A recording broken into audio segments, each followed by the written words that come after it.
पिछले एपिसोड में हमने देखा था कि गांव का जो लीडर था वो दाफेन, प्रिंसेस और बाकी सभी के साथ गद्दारी कर रहा था। उसने दुश्मनों को अपने साथ शामिल कर लिया था, जो सभी प्रिंसेस और बाकियों की जान लेने के लिए पहुंच चुके होते हैं। दुश्मनों में एक बंदा भी था त्यानलोंग नाम का, जो बहुत ज्यादा खतरनाक था। उसने पूरा मेन गेट को ही कवर कर लिया था। तो दाफेन अपनी पावर का इस्तेमाल करते हुए खुद को बड़ा करता है, पहाड़ को तोड़ के वहाँ से भागने लग जाता है ताकि प्रिंसेस और बाकियों को वो बचा सके। इसके बारे में जब त्यानलोंग और बाकियों को पता चलता है तो वो पूरी जान लगा के दाफेन और बाकियों के पीछे पड़ जाते हैं, कैसे कि उसको पकड़ने के बाद उसकी जान ले ले। वो दाफेन को बस मरा हुआ देखना चाहते थे। इस सीन के बाद नेक्स्ट एपिसोड स्टार्ट होता है। इस एपिसोड के स्टार्टिंग में हेवनली चिकन दाफेन के पास छोटा हो जाता है और वो दाफेन के पास आ चुका था। वो हेवनली चिकन को प्रिंसेस को दिखाता है। उसको देख के प्रिंसेस खुश हो जाती है। ये बड़ा सा प्यारा और काफी क्यूट है, ये तुम्हें कहाँ से मिला? इसकी पावर देख के ऐसा पता चलता है कि पैदा ही नेचुरल टाउजन के साथ हुआ है। ऐसा कहा जाता है जिसके पास इस तरह की पावर होती है वो जितना चाहे खुद को स्ट्रॉन्ग बना सकता है और उतना ज्यादा बड़ा बना सकता है और उतना ही ज्यादा छोटा बना सकता है और खुद को अलग अलग तरह से ट्रांसफॉर्म करने की पावर आ जाती है किसी के भी पास जिसके पास टाउजन की पावर हो। मानना पड़ेगा दाफेन, ये चिकन बड़ी कमाल की चीज है। इसको देख के लगता है कि ये करीब 100 साल पुराना है और 100 साल से ये जिंदा है। काफी हद तक अपनी पावर को इंक्रीज कर लिया होगा। वो चिकन से कह रही होती है, देखो तुम्हें घबराने की जरूरत नहीं है, मैं हूँ ना तुम्हारे साथ, तुम्हें कुछ नहीं होगा, मैं तुम्हें अच्छे से प्रोटेक्ट करूँगी। वो चिकन भी बड़ा खुश हो रहा था, लगता है मैं अच्छे लोगों के हाथ में पड़ गया, ये लोग तो कितने अच्छे हैं और मेरा ख्याल भी रखते हैं। दाफेन जूडी से कहता है कि जाओ जरा चूल्हे का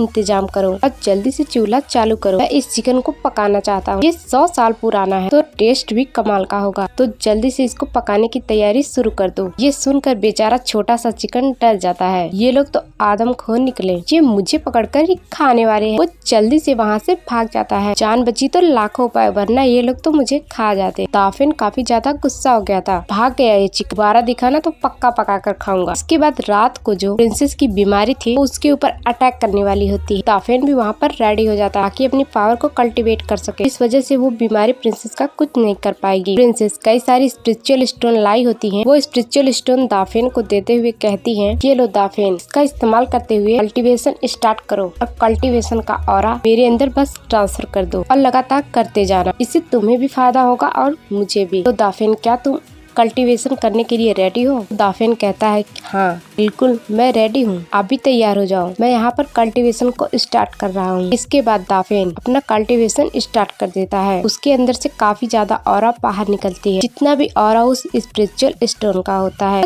जैसे जैसे दाफेन की कल्टीवेशन इंक्रीज होती जाती है उसका ऑरा और भी ज्यादा तेज होने लगता है और वो सीधा प्रिंसेस के अंदर जाते हुए जो बीमारी का आइस वाला अटैक था धीरे धीरे करके कम होने लगता है। दाफेन अपनी कल्टीवेशन की स्पीड को और ज्यादा कर देता है और पूरी ताकत से कल्टीवेशन कर रहा होता है ताकि वो और ज्यादा ऑरा प्रिंसेस के अंदर ट्रांसफर कर सके। उसके खुद के अंदर इतना ज्यादा ऑरा भरने लगता है मानो कि वो थोड़ी देर और प्रैक्टिस करे तो ब्रेक थ्रू कर लेगा। प्रिंसेस कह रही थी कि इस बार तो मुझे और भी ज्यादा अच्छा लग रहा है, ऐसा लग रहा है कि मेरी बीमारी काफी हद तक कम हो गई। शायद ऐसा इसलिए हो रहा होगा कि दाफेन तुम भी अपना ब्रेक थ्रू करने वाले हो। अगर तुम ब्रेक थ्रू करोगे तो इतना ज्यादा स्ट्रॉन्ग हो रहा होगा, इतना ही ज्यादा मेरे ऊपर अच्छी तरह से असर करेगा। प्रिंसेस की जो बॉडी होती है उसके अंदर जो वो बीमारी होती है वो थोड़ा कम होते हुए वहाँ पर एक ऑरा का पिल जैसा शेप बन जाता है, क्योंकि दाफेन का जो ऑरा प्रिंसेस के अंदर जा रहा था, क्योंकि वो सारा ऑरा पिल के शेप में ट्रांसफॉर्म कर लिया था। अगर ये पूरी तरह से हो जाता है तो प्रिंसेस की बीमारी काफी हद तक कम हो जाएगी। दाफेन खुद भी कह रहा था कि ये जो 3 स्पिरिचुअल स्टोन मिले हैं बहुत अच्छे हैं। जब मैंने एक से कल्टीवेट किया था तो वो भी काफी कमाल का था, लेकिन इस बार तो 3 मिल गए। उम्मीद करता हूँ कि मेरा ऑरा यहाँ पर प्रिंसेस को फायदा दे रहा होगा और उनकी बीमारी ठीक हो रही होगी। और वहीं पर जूडी जो होती है वो घोड़ा गाड़ी के अंदर झांक झांक कर देख रही होती है कि दाफेन क्या कर रहा है, कहीं वो प्रिंसेस की ज्यादा क्लोज तो नहीं आ गया। हल्का भी क्लोज होगा ना तो थप्पड़ ही थप्पड़ थप्पड़ मारूंगी। लेकिन वो सिपाही जूडी से कहती है कि देखो ज्यादा झांकने की जरूरत नहीं है, वरना तुम दाफेन को थप्पड़ क्या मारोगी, उल्टा प्रिंसेस तुमसे नाराज हो जाएंगी, क्योंकि प्रिंसेस को पता है कि कौन उनके लिए अच्छा इंसान है और कौन उनके लिए बुरा इंसान है। वो दाफेन पे भरोसा करती है, तभी उन्होंने उसको इतना ज्यादा करीब आने दिया। अगर तुम यहाँ पे उंगली करोगी तो प्रिंसेस को गुस्सा दिला दोगी। लेकिन जूडी कहती है कि देखो कुछ भी क्यों ना हो जाए, दुनिया इधर की उधर क्यों ना हो जाए, लेकिन मुझे दाफेन पे भरोसा नहीं है। वो एक नंबर का ठरकी आदमी है, मेरा 2-4 थप्पड़ पड़ेगा ना वो अपने आप एकदम शरीफ बंदा बन जाएगा। वही दाफेन जो इतनी ज्यादा कल्टीवेशन कर रहा था तो उसके पूरी बॉडी के अंदर क्रैक्स पड़ने लग गए थे। उसको बहुत ज्यादा तकलीफ हो रही थी, लेकिन वो अपनी सारी तकलीफ को बर्दाश्त कर रहा था, क्योंकि वो आखिरी स्टेप है ब्रेक थ्रू करने का। लेकिन अगर वो थोड़ी देर बर्दाश्त कर ले तो वो अपना ब्रेक थ्रू कर जाएगा। जूडी भी देख के कहती है कि बाप रे कितनी अजीब आवाज है, दाफेन के कल्टीवेशन तो बहुत ही मिस्टीरियस आवाज आ रही है, मानो कि ये अपना ब्रेक थ्रू करने वाला है। जैसा सभी लोगों ने सोचा था वो चीज यहाँ पर हो जाती है। दाफेन यहाँ अपना ब्रेक थ्रू कर जाता है, इस वजह से वो भी मसल, रेजोनेंस और रेलम के अंदर पहुँच जाता है, जिस रेलम के ऊपर त्यानलोंग अभी भी है। उसको देखकर जनरल और बाकी सब डर गए थे कि ये तो त्यानलोंग, मसल, रेजोनेंस और रेलम का बंदा बहुत ही स्ट्रॉन्ग होता है। तो अब उसी रेलम को यहाँ दाफेन ने ब्रेक थ्रू कर लिया था, अब तो त्यानलोंग उसके सामने क्यों ना आ जाए। दाफेन उसको चुटकियों में हरा सकता है। जैसे दाफेन का ब्रेक थ्रू हुआ था, उसी के साथ साथ प्रिंसेस के हालत में बहुत ज्यादा सुधार आया था। उसकी बीमारी एकदम से कम हो चुकी थी। प्रिंसेस इतनी ज्यादा खुश होती है, वो फट से जाती है और दाफेन को गले लगा लेती है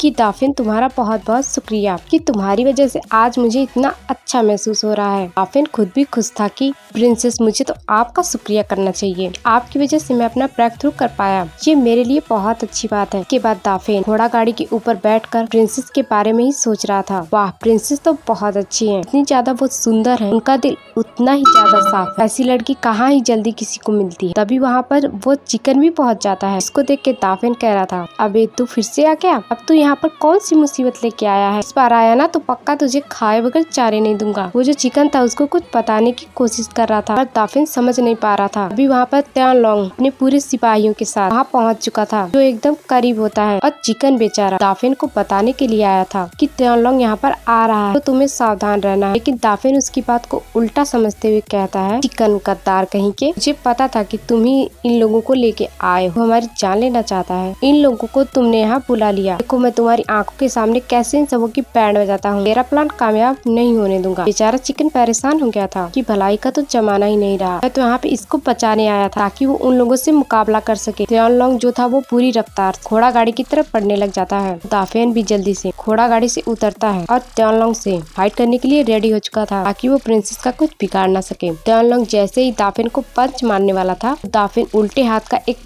घसीट के मुक्का देता है कि त्यानलोंग उड़कर दूर फेंका जाता है, क्योंकि दोनों सेम लेवल पे थे। हमें भी पता है कि जो भी बंदा दाफेन के सेम लेवल पर होगा, दाफेन के पास उससे कहीं गुना ज्यादा पावर होती। इसी वजह से सेम लेवल पर होने के बावजूद भी तो त्यानलोंग भी दाफेन का कुछ नहीं कर पाता। इस चीज से गुस्सा होकर त्यानलोंग अपनी स्प्रॉट को बाहर निकालता और स्प्रॉट को और ज्यादा स्ट्रॉन्ग अटैक बनाते हुए सीधा दाफेन की तरफ बढ़ चुका था। लेकिन वो अटैक दाफेन के ऊपर कर पाता कि दाफेन एक ही उंगली से उसको उड़ा के दूर फेंक देता है। दाफेन पहले से कहीं गुना ज्यादा स्ट्रॉन्ग हो चुका था, काफी ज्यादा पावरफुल लग रहा था, और त्यानलोंग हैरान हो जाता है, अभी कुछ देर पहले तो इतना स्ट्रॉन्ग नहीं था, अचानक में इतना स्ट्रॉन्ग कैसे बन गया। उसके पास कई सारे अटैक करने की कोशिश करता है, लेकिन उसका एक भी अटैक दाफेन को लग ही नहीं रहा था। दाफेन हंसते हुए उसका मजाक उड़ाता है कि क्या मुझे यहाँ पर गुदगुदी करने आया है, वे अटैक कर अटैक, तेरे अटैक मुझे हंसी दिला रहे हैं। इसके बाद दाफेन एक ही पंच मारते हुए सीधा त्यानलोंग को उड़ाकर दूर फेंक देता है। जितने भी लोग वहाँ पर खड़े थे सभी की हवा निकल जाती है। अरे ये दाफेन को क्या हो गया, ये तो पागल हो गया। दाफेन को लग रहा था कि मैंने इन लोगों को मारा तो ये लोग दोबारा अटैक करने नहीं आएंगे, वहाँ से जाने लगता है। लेकिन त्यानलोंग इतनी जल्दी हार तो नहीं मानेगा, तो वो वापस से चुपके से अपना अटैक रेडी करता है और अचानक में ही एक बहुत ही खतरनाक वाला स्लैश अटैक करता है, जो सीधा दाफेन की तरफ करता है कि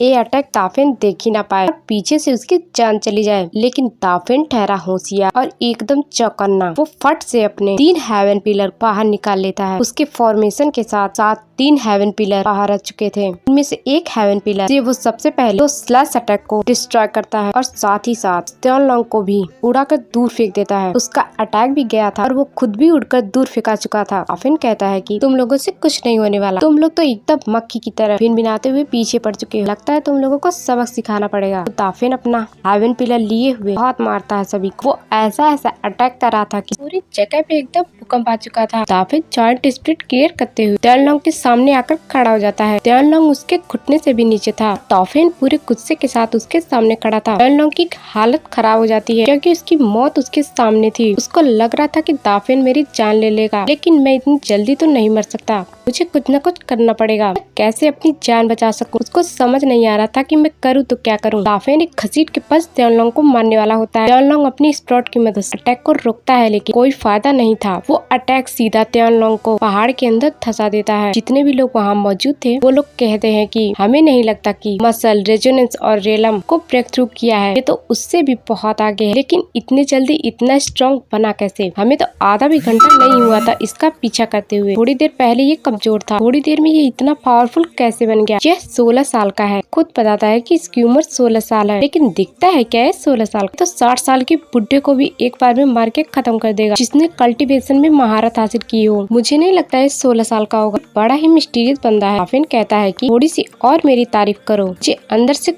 बहुत खुशी महसूस हो रही है। ऐसे जो मेरा नाम सुन के तुम लोग डर रहे हो ना, वाह क्या फीलिंग है। मजा ही आ गया, दिल खुश हो गया। इसके बाद वो जुगुन की कुल्हाड़ी छीन लेता है और उनके ऊपर अटैक करने के लिए रेडी हो जाता है। सभी लोगों की हालत खराब हो जाती है, तो वो लोग वहाँ से भागने लगते हैं। तो दाफिन कहता है, अबे वो मोटे जुगुन, तुम तो अपनी कुल्हाड़ी लेके नहीं जाएगा क्या? ये ले, अपनी कुल्हाड़ी भी अपने साथ लेके जाओ। ऐसे खाली हाथ क्यों डर के मेरे से भाग रहा है? तो दाफिन पूरी ताकत से उसकी कुल्हाड़ी उसी की तरफ फेंक देता है। तो कुल्हाड़ी जुगुन को लग जाती है और जुगुन की हालत खराब हो जाती है। वो उड़कर दूर फेंका चुका था। बचे हुए जो लोग थे वो अपनी जान बचा के यहाँ से भागने लगते हैं। सभी को पता चल चुका था कि नहीं भाई, हम कुछ नहीं कर सकते, दाफिन हमें मार डालेगा अगर हम यहाँ पे 1 मिनट और भी ज्यादा रुके तो तियानलोंग जो था वो पूरी रफ्तार से अपनी जान बचा के भाग जाता है। यह सीन दिखाते ही यह एपिसोड यहीं पे एंड हो जाता है। थैंक्स।